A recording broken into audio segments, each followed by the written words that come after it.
यार, एक सवाल है जो सच में दिमाग खराब कर देता है। क्या आपने कभी ठंडे दिमाग से ये सोचा है कि जो इंसान कल तक हमारी जान था, जो हमसे बेइंतहा मोहब्बत करता था, आज मरने के बाद वो हमें दूसरी दुनिया से प्यार भेज रहा होता है या नफरत? बहुत भारी सवाल है ये, और शायद इसी सवाल से ज्यादातर लोग डरते हैं, क्योंकि हम सब यही मानते हैं कि हमारे पूर्वज, हमारे माता पिता या हमारे जीवन साथी मरने के बाद हमारे रक्षक बन जाते हैं, हमें आशीर्वाद देते हैं। हाँ, यही तो।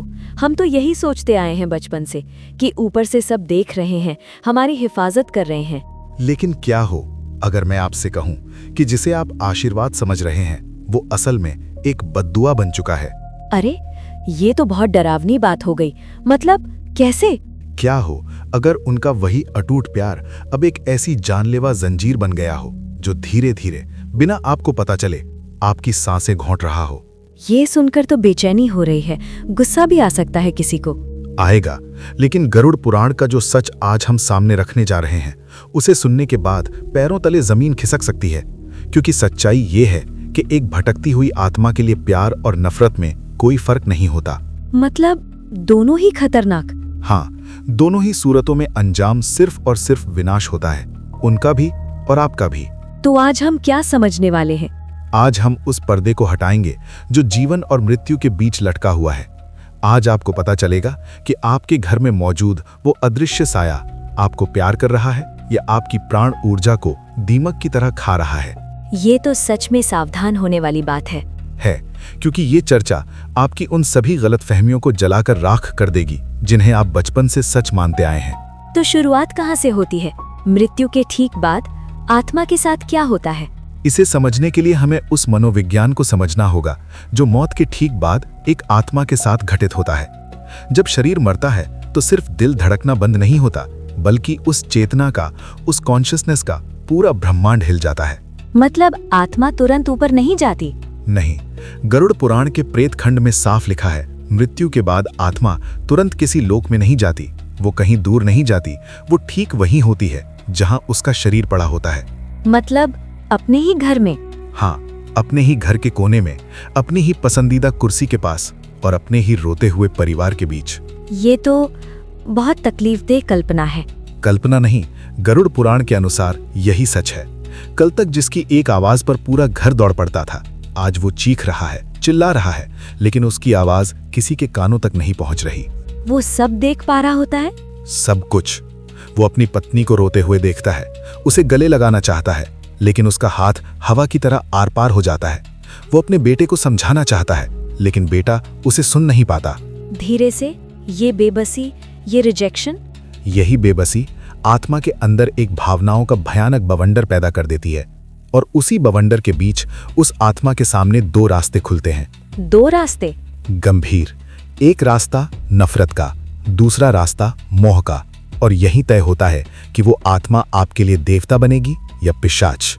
धीमी आवाज में, ये तो यहीं से कहानी खतरनाक हो जाती है। ठीक है, तो अब तक हमें ये समझ आया कि मरने के बाद आत्मा यहीं आसपास होती है और उसके सामने दो रास्ते खुलते हैं। अब एक सीधा सवाल है, पहला रास्ता, नफरत वाला रास्ता, ये होता कैसे है?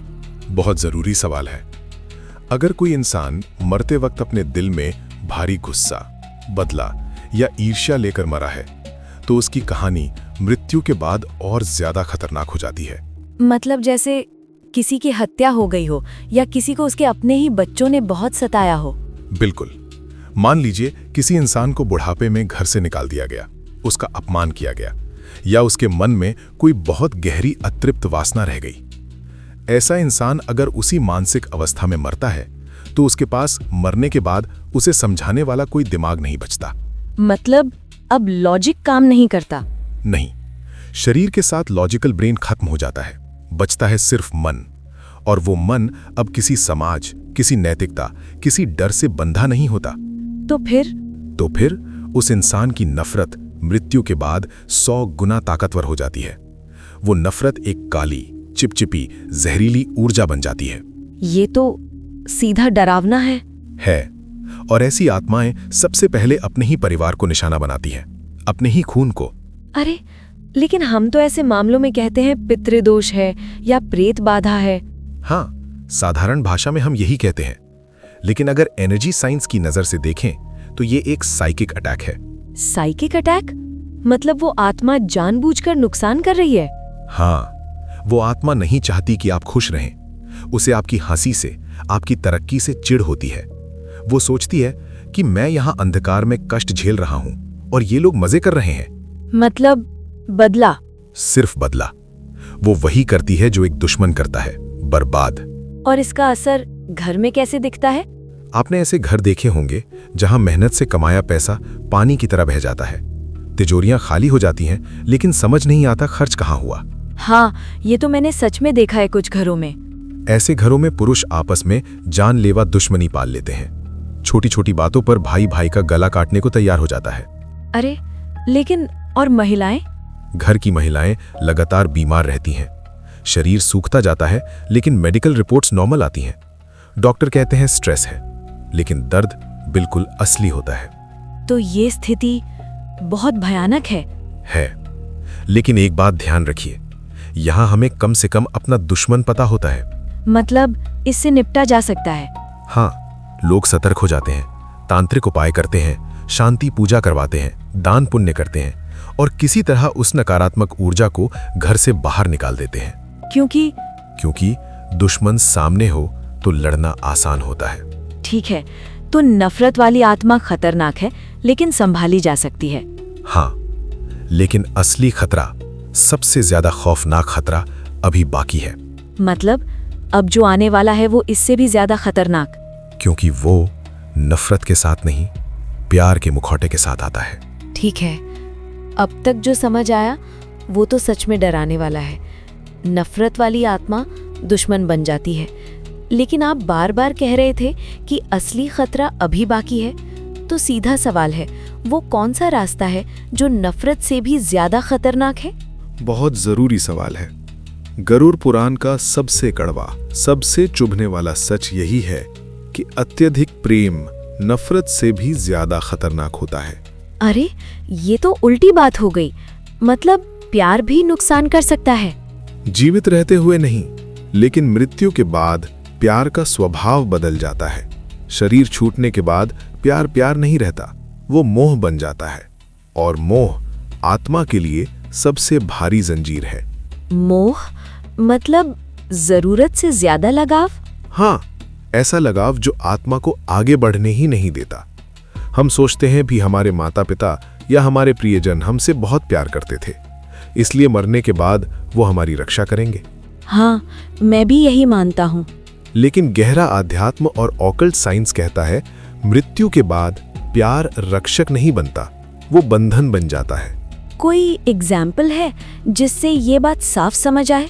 एक माँ की कल्पना कीजिए जो अपने छोटे छोटे बच्चों को छोड़कर जवानी में ही किसी बीमारी या एक्सीडेंट से मर गई। ये सोचकर ही दिल भारी हो जाता है। उसकी ममता, उसका वात्सल्य उसे ऊपर की दुनिया में, शांति के लोक में जाने ही नहीं देता। यमदूत उसे ले जाना चाहते हैं, नियम उसे ऊपर खींचते हैं, लेकिन उसका मन, उसका मोह उसे वापस उसी घर में, उसी बेडरूम में खींच लाता है। क्योंकि वो सोचते हैं मेरे बिना बच्चे कैसे रहेंगे। बिल्कुल, वो सोचती है कि मेरे बिना मेरे बच्चे ने खाना खाया होगा या नहीं, उसे सुलाएगा कौन, उसे ठंड लग रही होगी। यही चिंता, यही विचार उस आत्मा को अर्थ बाउंड बना देता है। मतलब वो ऊपर भी नहीं जाती और नीचे भी नहीं रहती। हाँ, वह प्रेत योनि और मनुष्य लोक के बीच लटक जाती है, न पूरी तरह यहाँ, न पूरी तरह वहां। और ये अवस्था एक आत्मा के लिए सबसे कष्टदायक होती है। क्यों? क्योंकि उसे भूख लगती है, प्यास लगती है, गर्मी ठंड लगती है, लेकिन उसके पास शरीर नहीं है इन जरूरतों को पूरा करने का। ये तो सच में सजा जैसी हालत है। और अब यहीं से एक बहुत बड़ा पेंच शुरू होता है। कौन सा पेंच? आत्मा को अपना अस्तित्व बनाए रखने के लिए ऊर्जा चाहिए, लेकिन उसके पास शरीर नहीं है। तो फिर वो ऊर्जा कहाँ से लाती है? यहीं से कहानी खतरनाक बन जाती है। एक भटकती हुई मोह में फंसी आत्मा ये ऊर्जा वातावरण से नहीं ले पाती, इसलिए वो ये ऊर्जा अपने सबसे प्रिय व्यक्ति से लेना शुरू कर देती है। मतलब जिससे वो सबसे ज्यादा प्यार करती थी? हाँ, अनजाने में ना चाहते हुए भी वो आत्मा एक एनर्जी पैरासाइट या एनर्जी वैम्पायर की तरह व्यवहार करने लगती है। ये तो बहुत डरावना मोड़ है। और यही वजह है कि अत्यधिक प्रेम नफरत से भी ज्यादा खतरनाक होता है। तो मतलब वो आत्मा नुकसान पहुंचाना नहीं चाहती, लेकिन फिर भी नुकसान हो जाता है। बिल्कुल, वो मारना नहीं चाहती, वो तो बस पास रहना चाहती है, लेकिन उसका पास होना ही आपके लिए जहर बन जाता है। धीरे, डर के साथ। तो असली खतरा यहीं से शुरू होता है। हाँ, और अब पार्ट 4 में हम ये समझेंगे कि वो आत्मा आपकी ऊर्जा कैसे और कहां से लेती है। ठीक है, अब जो आपने अब तक हमें कहा वो दिमाग में घूम रहा है। आप कह रहे हो कि आत्मा जानबूझकर नुकसान नहीं करती, लेकिन फिर भी वो हमारे लिए जहर बन जाती है। मुझे एक बात साफ समझनी है, वो आत्मा हमारी ऊर्जा आखिर लेती कैसे है? बहुत जरूरी सवाल है, क्योंकि यही अधिकतर लोगों की मुसीबतों की जड़ है। देखिए, आत्मा के पास अब अपना फिजिकल बॉडी नहीं है। मतलब ना पेट, ना फेफड़े, ना दिल? हाँ, ना पाचन तंत्र, ना सांस लेने का सिस्टम। लेकिन एक बात याद रखिए, अस्तित्व बनाए रखने के लिए ऊर्जा सबको चाहिए। जैसे हम खाना खाते हैं, पानी पीते हैं, हवा लेते हैं। बिल्कुल, जीवित इंसान भोजन, पानी और हवा से अपनी ऊर्जा बनाता है, लेकिन आत्मा के पास ये साधन नहीं है। तो फिर वो जिंदा कैसे महसूस करती है? यहीं से सबसे डरावना सच शुरू होता है। एक भटकती हुई, मोह में फंसी आत्मा पर्यावरण से ऊर्जा नहीं ले पाती। मतलब हवा से, प्रकृति से नहीं? नहीं, इसलिए वो ऊर्जा लेना शुरू करती है अपने सबसे प्रिय व्यक्ति से। अरे, जिससे वो सबसे ज्यादा प्यार करती थी? हाँ, अनजाने में, ना चाहते हुए भी वो आत्मा एक एनर्जी पैरासाइट या एनर्जी वैम्पायर की तरह व्यवहार करने लगती है। ये सुनकर ही रूह कांप जाती है। आध्यात्मिक विज्ञान में इसे कहते हैं ईथरिक कॉर्ड, यानी ऊर्जा का तार। ऊर्जा का तार? हाँ, वो आत्मा अपने जीवित परिजन की ऑरा से चिपक जाती है। वो उसे गले लगाना चाहती है, उसके पास बैठना चाहती है, उसके पास सोना चाहती है। लेकिन वो तो दिखती नहीं है। नहीं दिखती, लेकिन उसका असर पूरी तरह महसूस होता है, क्योंकि उसकी फ्रीक्वेंसी मृत्यु की है और आपकी फ्रीक्वेंसी जीवन की। तो जब वो पास आती है तो एक तरह का शॉर्ट सर्किट होता है। आपकी प्राण ऊर्जा तेजी से लीक होने लगती है। वो आपकी बैटरी से अपनी बैटरी चार्ज करने लगती है। अरे, ये तो मैंने देखा है। क्या देखा है? किसी की मौत के बाद उसका बहुत करीबी इंसान अचानक सूखने लगता है, चेहरे की रौनक रातों रात गायब। बिल्कुल, आंखों के नीचे गहरे काले गड्ढी, वजन गिरना, हर वक्त थकान। और कितना भी सो लो, थकान जाती ही नहीं। हाँ, कंधों और गर्दन पर भारीपन, ऐसा लगना जैसे कोई ऊपर बैठा है। धीरे से। डॉक्टर तो कहते हैं ये डिप्रेशन है। डॉक्टर गलत नहीं है, ये शोक है, लेकिन सिर्फ मानसिक नहीं, ये एनर्जी लॉस भी है। सिहरते हुए मतलब वो आत्मा उसे मारना नहीं चाहती? नहीं, वो तो बस उसके पास रहना चाहती है, लेकिन उसका होना ही उस जीवित इंसान के लिए जहर बन जाता है। ये तो वैसा हुआ जैसे कोई डूबता हुआ इंसान बचाने वाले को कसकर पकड़ ले। बिल्कुल यही उदाहरण है। वो आत्मा अंधकार में डूब रही है और अपने मोह के सहारे आपको भी उसी अंधकार में खींच रही है। गंभीर होकर। तो असली खतरा ये नहीं कि वो बुरी है, बल्कि ये है कि वो फंसी हुई है। सही समझे। और अब पार्ट 5 में हम ये समझेंगे कि हमारा रोना, हमारी यादें इस स्थिति को और भयानक कैसे बना देती हैं। एक बात पूछूं, ये जो हम किसी अपने के जाने के बाद इतना रोते हैं, नाम लेकर पुकारते हैं, ये तो प्यार ही होता है ना? मतलब रोना तो गलत नहीं हो सकता। भावनात्मक तौर पर आप बिल्कुल गलत नहीं है, लेकिन अध्यात्म भावनाओं से नहीं, परिणामों से बात करता है। मतलब हमारा रोना नुकसान कर सकता है? गरुड़ पुराण में एक बहुत कठोर प्रसंग आता है, इतना कठोर कि सुनकर लोग असहज हो जाते हैं। किस तरह का? ग्रंथ में लिखा है, जब घर वाले मृतक के लिए बहुत ज्यादा रोते हैं, छाती पीटते हैं, बार बार उसका नाम लेकर उसे वापस बुलाते हैं, तो वो आत्मा विवश हो जाती है। विवश मतलब? हम सोचते हैं हम अपने आंसुओं से उसे सुकून दे रहे हैं, लेकिन गरुड़ पुराण कहता है ये आंसू उस आत्मा को ठंडक नहीं, जलन देते हैं। ये तो बहुत उल्टी बात है, लेकिन यही सच है। अत्यधिक रोना उस आत्मा को इतना भारी बना देता है कि वो ऊपर उठ ही नहीं पाती। मतलब हम अनजाने में उसे बांध रहे होते हैं। हाँ, हम अपने रोने से उसे ये संदेश दे रहे होते हैं कि हम तुम्हारे बिना अधूरे हैं, वापस आ जाओ, हमें छोड़कर मत जाओ। और वो आत्मा पहले से ही कष्ट में होती है। बिल्कुल, वो शरीर छूटने के दर्द में है और ऊपर से अपने ही लोगों की पुकार उसे और उलझा देती है। यहीं वो पितरी का रास्ता छोड़कर प्रेत योनि की ओर मोड़ ले लेती है। इसलिए बुजुर्ग कहते थे, ज्यादा मत रो। हाँ, और यही कारण है कि लगभग हर प्राचीन सभ्यता में मृत्यु के बाद के रिवाज इतने कठोर बनाए गए। जैसे मुंडन। हाँ, मुंडन का मतलब सिर्फ बाल काटना नहीं है, वो एक संकेत है। पुराना रूप, पुराना रिश्ता अब समाप्त। और घर की सफाई, पुताई, ताकि आत्मा को ये संदेश मिले, अब यहाँ तुम्हारी कोई जगह नहीं है। और उनके कपड़े, बिस्तर, घड़ी। दान इसलिए, ये बेरहमी नहीं है, ये आध्यात्मिक सर्जरी है। मतलब अगर हम कमरे को वैसे ही सजाकर रखें जैसे वो जिंदा थे, तो आप उसे एक खुली जेल में कैद कर रहे हैं। वो रोज आएगी, अपनी चीजों को देखेगी, छूने की कोशिश करेगी, और जब नहीं छू पाएगी तो तड़पेगी। और वही तड़प घर में फैल जाती है। हाँ, और फिर वो घर घर नहीं रहता, एक हॉन्टेड स्पेस बन जाता है। एक बात और पूछूं? पूछिए। हम सपनों का क्या? कई लोग कहते हैं मरे हुए अपने सपने में आते हैं। बहुत महत्वपूर्ण संकेत है ये। अगर सपने में वो शांत दिखें, मुस्कुरा रहे हों, या बस एक झलक देकर गायब हो जाएं, तो समझ लिए वो मुक्त हो रहे हैं, थोड़ा राहत में। और अगर वो रो रहे हों, नंगे या फटे कपड़ों में हों, या आपसे कहें कि मुझे भूख लगी है, मुझे ठंड लग रही है, या सबसे खतरनाक, अगर वे आपको अपने साथ चलने को कहें, तो ये रेड अलर्ट है। सिहर जाते हों, मतलब वो अभी भी फंसे हुए हैं। हाँ, और उन्हें रोने की नहीं, मदद की जरूरत है। तो समाधान क्या है? यही हम आगे समझेंगे, जहां प्याल को छोड़े बिना आत्मा को आजाद करने का रास्ता बताया गया है। अब तक जो भी सुना, वो सच कहूं तो बहुत भारी था। डर भी लगा, दुख भी हुआ। अब बस एक सवाल है, आखिर हम करें क्या?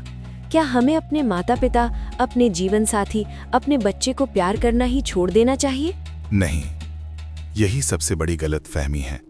समाधान प्यार को खत्म करना नहीं है, समाधान प्यार का स्वरूप बदलना है। स्वरूप बदलना मतलब? हमें मोह को प्रेम में और प्रेम को प्रार्थना में बदलना होगा। ये सुनने में बहुत अच्छा लगता है, लेकिन करना बहुत मुश्किल है। हाँ, बहुत मुश्किल है। अपने ही माता पिता से, अपने ही बच्चे से मन ही मन कहना, अब जाइए, कलेजा फट जाता है। सच में, ये कहना पत्थर दिल बनने जैसा लगता है। लेकिन ये पत्थर दिल होना नहीं है, ये सबसे बड़ा प्रेम है। सच्चा प्यार पकड़ने में नहीं, छोड़ने में होता है। तो हमें क्या कहना चाहिए?